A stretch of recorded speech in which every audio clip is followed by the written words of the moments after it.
Next on Currents News, Catholics are outraged after Mother Cabrini was snubbed from a citywide poll. I'm Tim Harfman. I'll have the story coming up.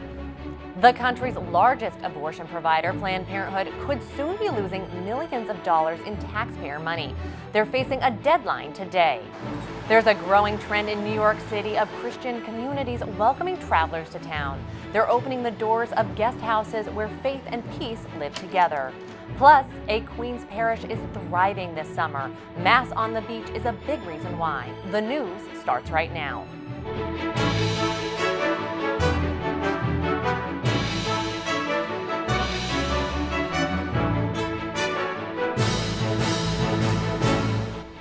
Good evening, I'm Tamara Lane.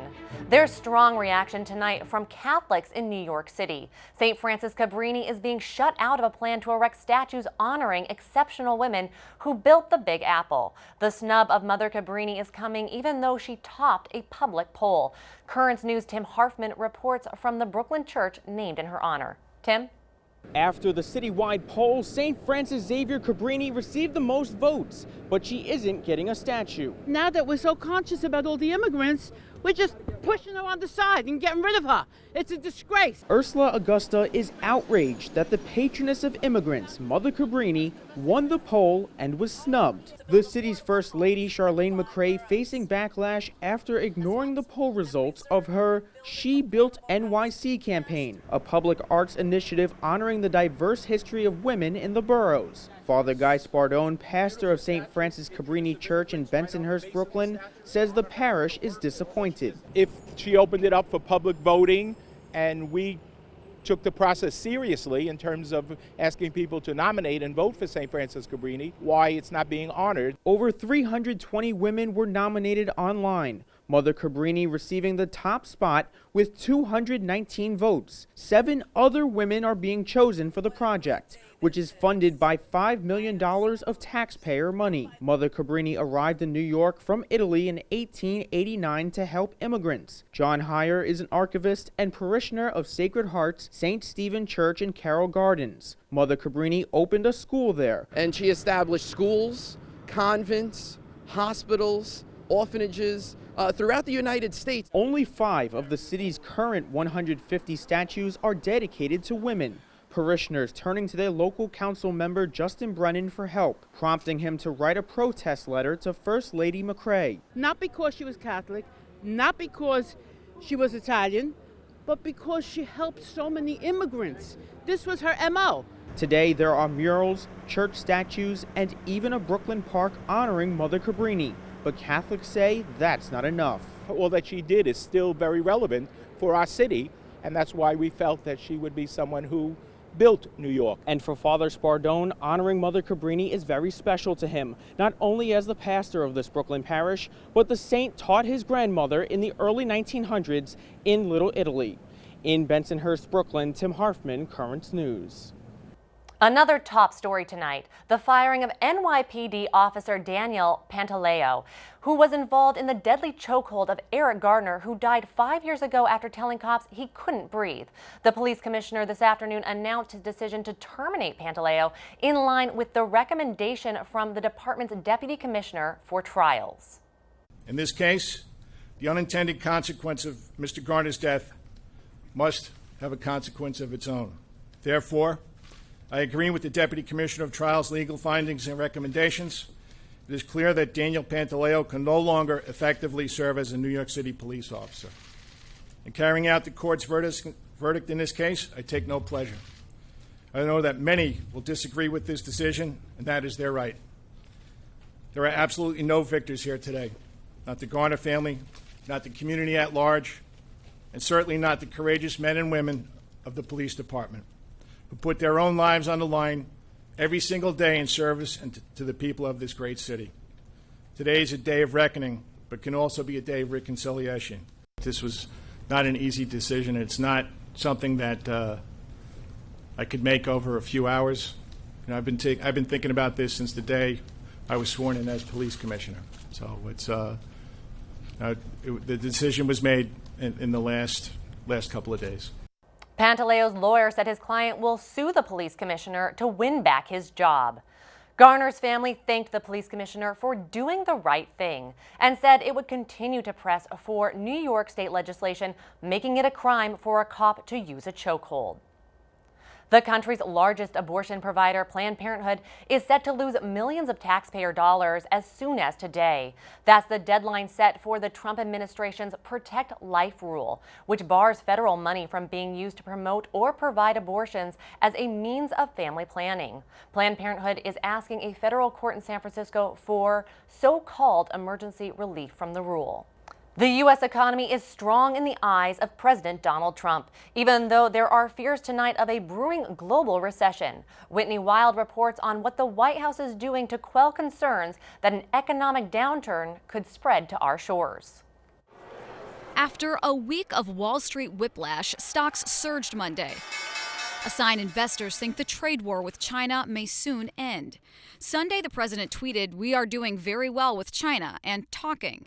The trade war has been one factor that economists worry could soon cause a recession. Trump and administration officials, however, insist that's unlikely. I don't see a recession. I sure don't see a recession. A survey released Monday shows many economists disagree. Nearly 3/4 of those surveyed think the U.S. will enter a recession in 2021 or sooner. Consumer spending has propelled the economic expansion now in its 11th year, but experts fear if the spending flow dries up, a recession may follow. Around the world, the outlook is troubling. The International Monetary Fund cut its global growth forecast in April. Germany's central bank warned the European powerhouse is teetering on the brink of recession. The Brexit strategy remains opaque. Here at home, economists don't expect a trade deal with China before 2020. U.S. farmers worry they can't win a waiting game. Every couple of years we have elections, and it drives a lot of our policy. China doesn't have that. They take a long-term view, and they don't really care on this short-term stuff. In Washington, Whitney Wild, Currents News. An update tonight on the mass shootings that have afflicted America. The Archbishop of Los Angeles, Jose Gomez, is saying that a line has been crossed in our country with the killings in El Paso and Dayton. He's been praying after the massacres in Texas and Ohio. The Archbishop says the El Paso tragedy hit him in a personal way. He points out that his family is Mexican and American with deep roots in Texas. He's worried that the country has fallen from the Christian ideals embodied in the nation when it was founded. Tonight, new mass shootings may have been prevented in 3 states, Ohio, Connecticut, and Florida. In stopping the potential violence, police are crediting people in at least 2 of the cases with saying something to authorities. Reed Binion reports on what the sheriff in Florida discovered after making an arrest. He had a rifle and 400 rounds of ammunition. There's a lot of carnage could have been caused. The sheriff of Volusia County, Florida, emphasizing the potential threat posed by a young man officials say could have become a mass shooter. He fits the profile exactly. He lost his job. He lost his girlfriend. He's depressed.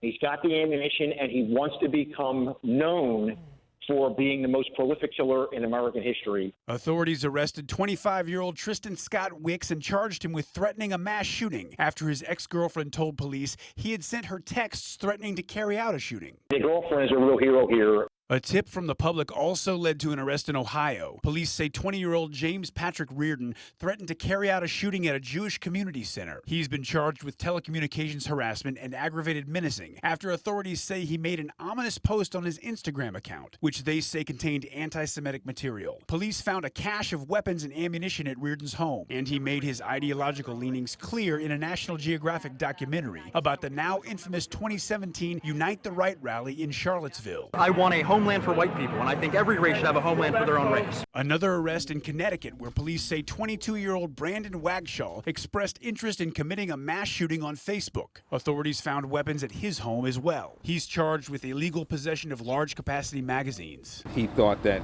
he was doing everything correct. He wasn't trying to hide from the police. I'm Reed Binion reporting. News still breaking at this hour. Jeffrey Epstein filed his will 2 days before he hanged himself in a Manhattan jail cell.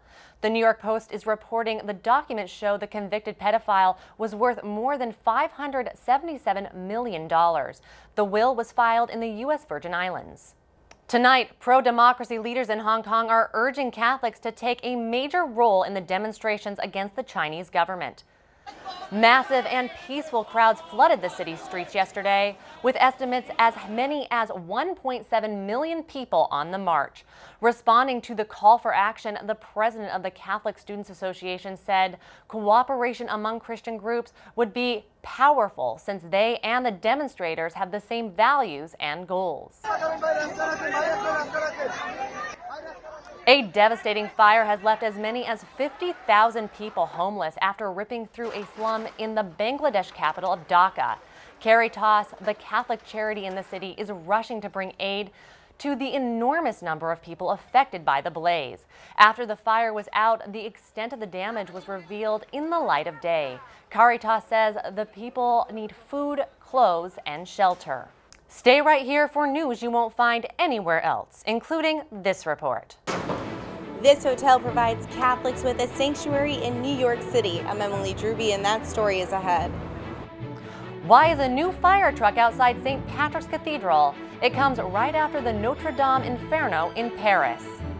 As the nation's immigration crisis intensifies, a Catholic legal expert will be here with news on support for migrants. Do you have a story idea or want to share a tip? Email us at newstips@desalesmedia.org or call our 24-hour number 718-517-3122. We'll be right back.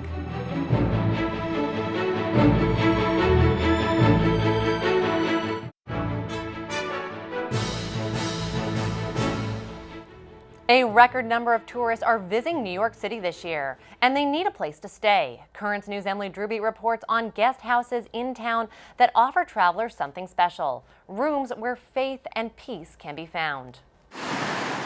Tucked away on Manhattan's West 23rd Street sits the Leo House. From its reception to its key drop, it looks just like an ordinary New York City hotel, but as the guest house president Michael CONEYS explains, it's not. We have all the amenities of the Catholic Church combined with a modern guest house.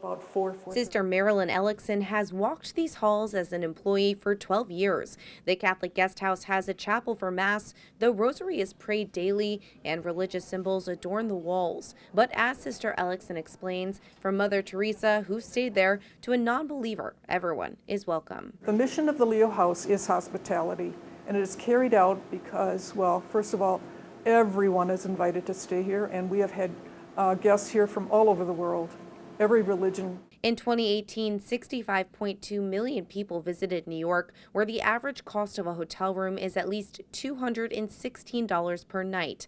Guest houses are one of travel's best-kept secrets, offering budget-priced accommodations. For example, the Menno House in Gramercy Park, run by the Christian Mennonites, has a few guest rooms for $100. Seafarers International House in Union Square, an affiliate of the Evangelical Lutheran Church, offers rooms close to $100. And at the Leo House, rates are as low as $189 with free breakfast.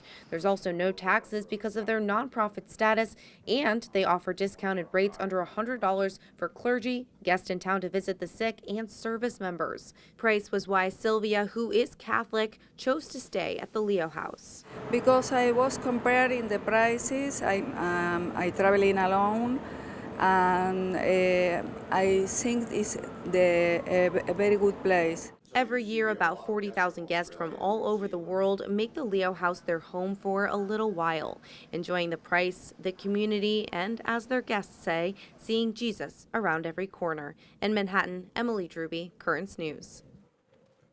The New York Fire Department is taking action here in the city after the devastating fire at Notre Dame Cathedral in Paris. The FDNY unveiled a ladder truck outside St. Patrick's Cathedral this weekend. It has a 300-foot tower that can fight fires high above ground. In the Holy Week blaze at Notre Dame, the roof of the landmark burned for hours, threatening the entire structure. And Pope Francis is giving a special blessing to the rebuilding of Notre Dame. The pontiff sent a message to the Archdiocese of Paris. He told Catholics that in their work to restore the famous church, they could become builders of a new humanity rooted in Jesus Christ. Francis is also praying for the intercession of the Blessed Virgin Mary to guide the reconstruction of Notre Dame. The migrant standoff in the Mediterranean we first told you about on Currents News has taken a new twist tonight. Migrants on an international rescue ship jumped into the water trying to swim to the island of Lampedusa. That's the place Pope Francis visited on his first journey outside the Vatican. Hundreds of migrants have been stranded at sea for weeks without anywhere to dock. After the latest incident, Italy partially relented and allowed unaccompanied minors to disembark in Lampedusa. The immigration crisis in our country is not improving. The Trump administration has taken several steps to deal with the migrants congregating at our southern border seeking asylum. Now, a new rule by the White House would prevent legal immigrants from getting a green card or a visa if they rely on the taxpayer for financial assistance. Charles Wheeler is the Director of Training and Legal Support at CLINIC, the Catholic Legal Immigration Network. He joins us now from California. Thank you so much for being here. Thank you. The U.S. Bishops' Conference has strongly condemned the new rule. They say it will undermine the family. What's your take on the measure and its likely outcomes? Well, we don't object to restrictions preventing immigrants from receiving benefits. In fact, those laws are already in place. What we object to is tightening the rules that would prevent low-income immigrants from even obtaining a green card. And what the administration seems to be doing is making it much harder for working class people to obtain a green card. Well, there are Americans who don't want to see their tax dollars going to support newcomers to the country. What do you say to them? I agree with you, and laws are already in place that restrict immigrants from receiving benefit programs. In fact, the sponsors who petition for these people are already online or already legally bound to provide support for them. What is happening, though, is that the administration is requiring these new applicants to show that they have a certain income level that is unrealistic, to show that they have English proficiency, that they already essentially have obtained the American dream before they even come here. Well, are there legal steps immigrants could take to protect themselves from the consequences of this rule? And what could happen with the court challenges to this administration's decision? We're waiting to see how the courts are going to interpret these challenges. A lot of the focus has been on preventing immigrants from accessing public benefit programs, but I think that's not really the serious issue with this rule. This rule really is kind of a backdoor way of preventing working class people from obtaining a green card. So we're hopeful that these challenges will be successful and that the administration will back off. Well, but are there any legal steps that immigrants can take to protect themselves? Well, right now, the sponsors, the people who petition for them, are already filing these affidavits of support. At this point, immigrants need to make sure that they have paid taxes, that they have a work history that is going to be successful, perhaps getting health insurance. So those are the steps we're encouraging people to do now. What we're not encouraging them to do is overreact and pull their U.S. citizen children off benefit programs, off nutrition programs that they are legally entitled to obtain. Well, while this is happening, the number of people seeking asylum in the U.S. grows larger. Is there any solution to this crisis that's overwhelming our southern border? Well, I think it's important that people who have legitimate claims for asylum are given their day in court and are allowed to at least make their claims. So we would encourage the administration to provide an access to people who are fleeing persecution to at least make that claim. Right now, so many of them are being pushed back into Mexico, which is not helpful and not a solution to the problem. Charles Wheeler, the Director of Training and Legal Support at CLINIC, the Catholic Legal Immigration Network. Thank you for being with us today. Thank you. 2 Currents News exclusive reports are coming up. Masses celebrated on the sand and how they're having a big impact on a Queens parish. And the race for the Chaste that's making a great impression about true love. And the tablet has a brand new page called Our Diocesan Family, where you can share your pictures of recent baptisms, Holy Communions, confirmations, marriage, all the joyous sacraments. For more details and to submit your photos, go to thetablet.org/ourdiocesanfamily. Your picture may be published in an upcoming issue of the newspaper. We'll be right back.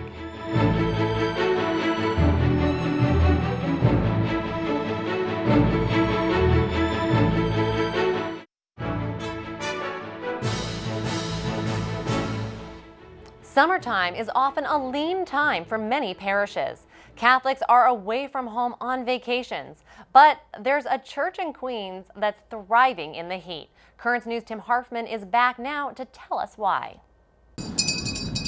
Parishioners of St. Francis de Sales Church love summertime masses, especially when the celebration is conducted on the sands at Rockaway Beach. St. Francis is truly the center of Rockaway, especially here for the parish. Father Bill Sweeney is the pastor of the Bell Harbor Queens Church, and he believes the beach masses are great for connecting with parishioners. It's a wonderful way of bringing people together, celebrating in a special way on a Sunday, and the crowds love it. At a time when summer vacations cut into attendance and donations at other parishes, St. Francis de Sales is thriving on the shore and in the church. People work out their schedule depending on whether they're going to the beach or not. With the church bringing the liturgy to the water's edge, the Sunday collections at St. Francis de Sales have remained steady throughout the summer, averaging $10,000. Another big help with contributions, according to Father Sweeney, is online donations.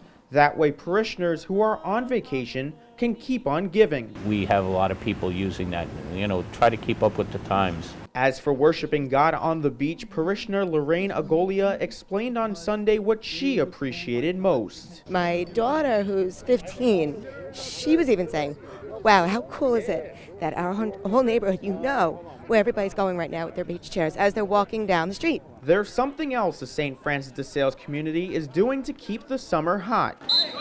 Over 1,000 kids are playing hoops in the church's annual Summer Classic basketball tournament. Keith Goldberg is the man behind the games. Having the Summer Classic keeps everybody connected to the church during the summer because on Sunday they go to Mass, Monday through Friday they're here in the schoolyard watching the games. Combining the blacktop, the sun, and the surf is proving to be a perfect way for evangelizing and growing the Catholic faith. It's the generations that have lived in this community over all these years, through these years, who know how special it is, like I'm hoping my kids know and realize, and that they're going to take it over one day. In Bell Harbor, Queens, Tim Harfman, Currents News. Finally tonight, a New York race this weekend that raised money for love. Go! The second annual Race for the Chaste out in Staten Island is helping to spread the message of authentic love through the virtue of chastity. The 1.5-mile race is for the New York chapter of the Goretti Group, which tries to teach young people about chastity. One of the organizers spoke about the message. We use our bodies for the glory of God to spread the good news, and we have all these runners out today sharing that joy and that message with the world. Several clergy, including Auxiliary Bishop Peter Byrne of the New York Archdiocese, also took part in the run. The group raised $2,500 for the cause. That is Currents News. I'm Tamara Lane. Thank you for joining us because we are putting your faith in the news. Hope to see you again next time.